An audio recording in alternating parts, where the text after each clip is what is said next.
Goeiemôre op hierdie begin van 'n nuwe week, Maandag 1 Junie, Dirk aan hierdie kant.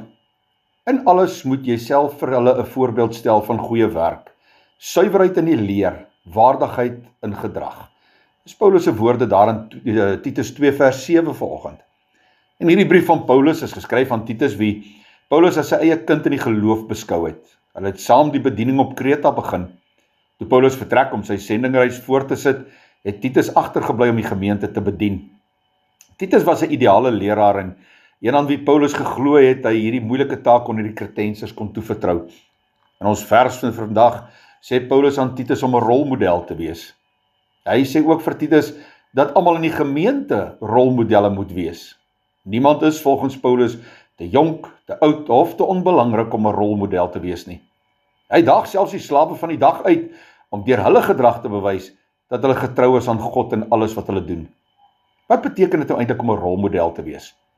Ag, en beteken seker so dat jy so moet leef dat ander mense sal begeer om ook so te leef. Daar kan tog geen beter manier wees om die Christelike geloof te bevorder nie. Die woorde van 'n Christelike getuienis is belangrik, maar dit is belangriker om 'n lewe te lei wat op die waardes van Christus geskoei is. Vergifnis, vrede, liefde, lankmoedigheid, geduld, ensovoorts. Om vir ander te sê, om te doen wat jy sê, en nie wat jy doen nie, is nie 'n opsie vir 'n Christen nie. Ons lewens moet van so 'n aard wees, dat ander sal begeer om ook so te leef, en dat hulle deur dit te doen, die Verlosser kan ontmoet.